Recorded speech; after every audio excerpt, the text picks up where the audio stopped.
Considerações sobre a chamada relativização da coisa julgada material, de José Carlos Barbosa Moreira, editora, Revista de Direito do Tribunal de Justiça do Estado do Rio de Janeiro, edição número 62. Cidadania processual e relativização da coisa julgada, de Sérgio Gilberto Porto, editora, Revista Jurídica, edição número 304. Embargos à execução com eficácia rescisória, sentido e alcance do artigo 741, parágrafo único do CPC, de Teori Albino Zavascki, editora Revista de Processo, volume 125. O Academia é um espaço aberto ao conhecimento e quer a sua participação. Por isso, entre em contato com a nossa equipe pelo endereço eletrônico academia@stf.jus.br. É hora de conferir as mais recentes publicações no mercado editorial da Academia Jurídica.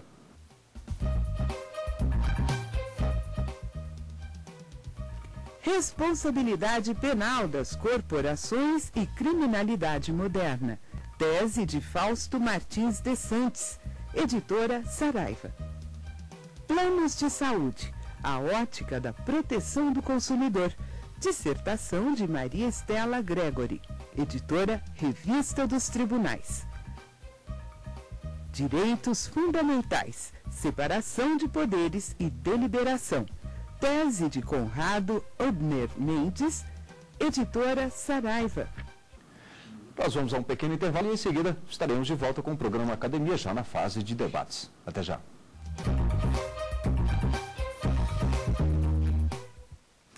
Em debate no Academia, dissertação do mestre em Direito pela Universidade Federal de Pernambuco, André Luiz Santa Cruz Ramos, coisa julgada e sua função de estabilização das relações jurídico-processuais. Para debater o assunto, convidamos Alexandre Lindoso, advogado e professor universitário, e Jorge Amauri Maia Nunes, mestre em Direito pela Universidade Federal do Pará e doutor em Direito pela USP. Bom, vamos começar então o nosso debate já com o doutor Alexandre Lindoso. Doutor Alexandre. Muito obrigado, Rimac. Eu gostaria de agradecer à TV Justiça pela oportunidade de debater a brilhante dissertação do Dr. André Luiz, também está aqui na presença do professor Jorge Amauri.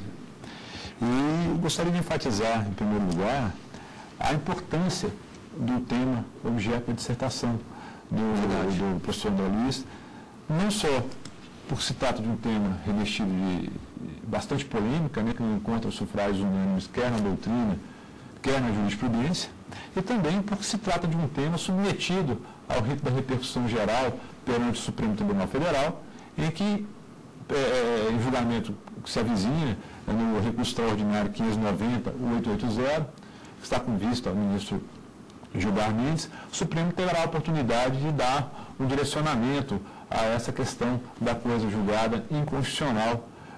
No caso, o processo é uma discussão relativa a direito do trabalho, mas cujas as premissas se assentam e se encaixam com perfeição aí ao trabalho. Não é o caso em si, mas as questões técnicas se envolvem. Exatamente. Né? O que eu gostaria em primeiro lugar, de pontuar em relação à dissertação do professor André Luiz, em determinado momento, o doutor André Luiz, na sua dissertação, tece considerações a respeito dos sucessivos meios de impugnação a que a sentença supostamente aivada de inconstitucionalidade pode ser alvo do curso do processo de conhecimento. Né? O recurso de natureza ordinária, recurso de natureza extraordinária para o Supremo Tribunal Federal, após o trânsito em julgado, a ação rescisória, e acrescentaria também aqui, havendo decisão em sede de controle concentrado ou súmula vinculante, também a reclamação constitucional se abriria como uma via importante para a discussão dessa constitucionalidade. Sucede que nós temos hoje uma tônica dentro do processo civil brasileiro da celeridade. A busca pela celeridade, pela efetividade do processo e, ao fim e ao cabo, pela estabilização da demanda, pela resolução do conflito, é quase que um mantra hoje entoado pelos processualistas. Né? Fala-se na redução dos recursos, e aqui eu lanço a expressão recurso no sentido mais amplo possível, como meios de ataque às decisões judiciais amplamente considerados. E eu gostaria de perguntar ao doutor André Luiz, não me parece contraditório que dentro de um cenário em que se busca celeridade e efetividade do processo, se tem em contrapartida uma medida destinada a rediscutir algo relativo à constitucionalidade de uma decisão que já foi alvo de debate amplo no curso do processo de conhecimento? Sem dúvida. Agradeço o questionamento e os elogios ao meu trabalho do professor Alexandre Lindoso. Sem dúvida. A preocupação com a celeridade processual hoje, alçada à categoria de princípio constitucional, e muito advogado pelos processualistas, claro que ela não deve esquecer nunca as garantias às partes, sobretudo a garantia do contraditório e da ampla defesa. O processo civil brasileiro tem N garantias que conferem às partes o direito de discutir suas teses e tentar afirmar suas teses em juízo. E o processo civil ele deve se preocupar apenas em assegurar às partes essas garantias, mas isso não deve fazer com que o processo civil se esqueça de uma das funções fundamentais do processo, que é a estabilização das demandas. Então, as partes elas têm a possibilidade, elas vão contestar, elas podem recorrer, como o professor Alexandre Lindoso muito bem disse, recursos ordinários, recursos extraordinários de lato sensu, elas podem recorrer, digamos, numa demanda comum ao Superior Tribunal de Justiça, através de recurso especial, ao Supremo Tribunal Federal, através de recurso extraordinário. Há ainda uma série de recursos que podem ser interpostos em procedimentos incidentais ao processo. A gente sabe que hoje a legislação processual brasileira tem uma emaranhada de recursos, embora haja um esforço recente de reforma da legislação para tentar enxugar esse sistema recursal. Mas, ora, chega uma hora que as partes têm que se conformar com a decisão. E esse, eu acho que é um problema muito grande da cultura jurídica brasileira, professor Alexandre Lindoso, que eu até menciono em alguns trechos da minha dissertação. No Brasil, as pessoas não se conformam com as decisões judiciais. Há uma tendência de sempre recorrer, sempre achar que está certo e sempre tentar mudar. Mas chega um momento que não dá mais. E o direito processual tem como mecanismo para dizer esse não dá mais, que é a coisa julgada. Então, as partes elas têm o direito de usar todos os mecanismos para tentar afirmar suas teses. Mas chega uma hora que o processo tem que ter uma decisão definitiva. E o Instituto Processual, que assegura que a decisão se tornou realmente definitiva e não pode mais ser contestada, é a coisa julgada. Então, sem dúvida, hoje, diante da ideia de celeridade do processo, a gente ficar pensando ainda em, depois de finalizado o processo, depois de formada a coisa julgada material, a gente ainda tentar abrir hipóteses para a relativização dessa coisa julgada, para uma nova discussão dessa coisa julgada, é muito perigoso. Vou também acrescentar um outro dado. Fala-se muito em justiça. Mas às vezes a coisa julgada, ela alberga uma injustiça. Mas o que é justiça? Né? Por que a justiça do segundo juiz, que vai relativizar a coisa julgada, a decisão dele é melhor do que a primeira? Bom, o que faz desse novo juiz um super juiz que não vai errar? Né? Por que então? Aí depois o juiz desconstitui a coisa julgada e toma uma nova decisão, aí depois o outro juiz, não, essa decisão é injusta. Justa era a primeira, então vamos desconsiderar de novo. Você vai chegar a uma situação sem fim. E a coisa julgada, ela existe justamente para dizer que o processo tem um fim. Né? Então é muito perigoso você advogar relativização da coisa julgada com base em conceitos altamente abertos, subjetivos, como justiça das decisões. Ora, a justiça, a decisão é justa se ela obedeceu todos os trâmites processuais, assegurou às partes as suas possibilidades de defesa e de afirmação da sua tese. Né? Eu tive um grande professor de direito processual no meu mestrado da UFPE, professor que hoje é desembargador do Tribunal Regional Federal da Quinta Região, Marcelo Navarro Ribeiro Dantas, e ele disse uma vez na aula, no processo a gente não descobre a verdade, né? Cada parte constrói a sua verdade. Aquele que construiu melhor a sua verdade vencerá a demanda. E o que a gente apenas precisa assegurar é que as partes tenham os mesmos direitos para tentar construir sua verdade. Professor Jorge Amorim.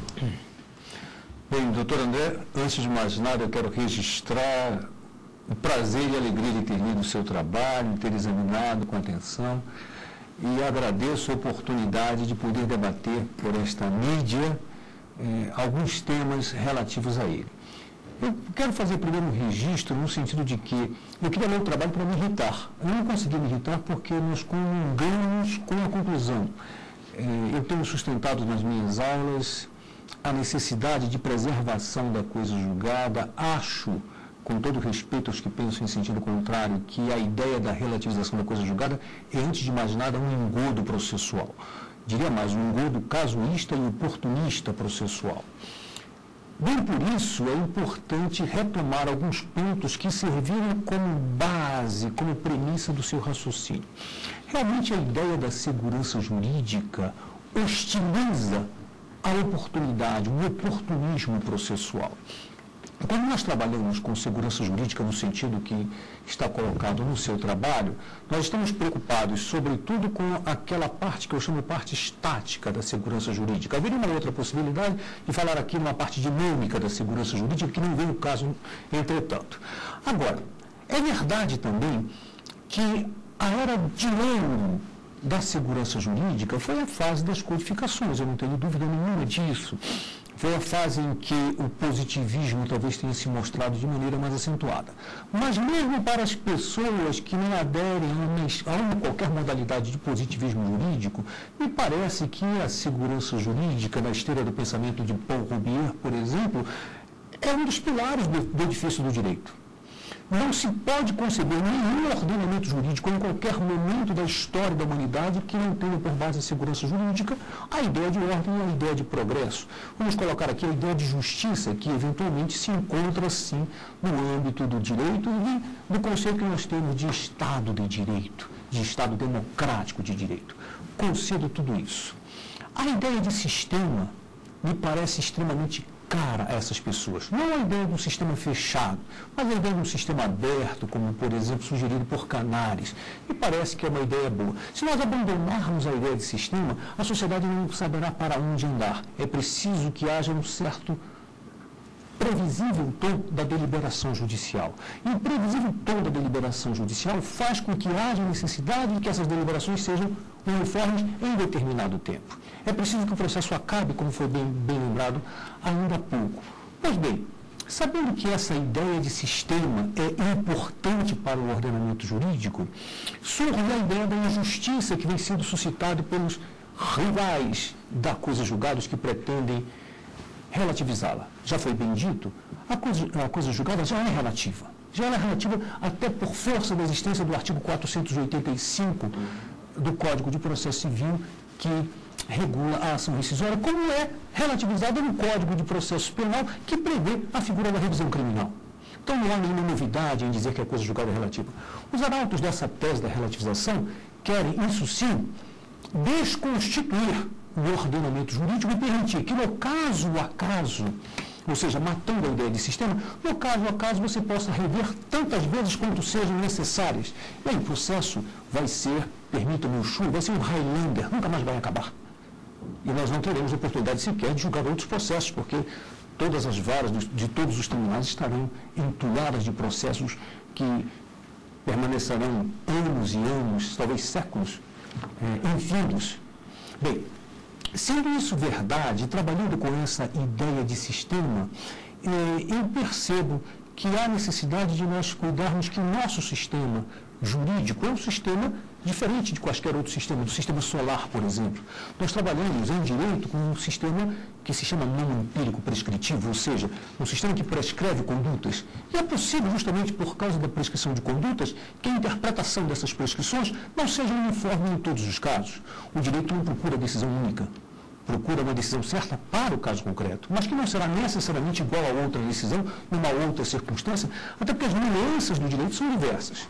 Bem, da leitura que fiz da sua ideia de sistema jurídico, da sua ideia de segurança jurídica, eu percebi uma coisa para a qual eu quero pergunta, mas antes eu faço uma digressão. Eu gostei muito da leitura porque eu estava lendo um romance, sobretudo no capítulo 4, com uma rapidez absoluta, e eu não sabia qual seria o fim do romance. Lá no final, eu descobri que nós comungávamos da mesma tese no capítulo 4.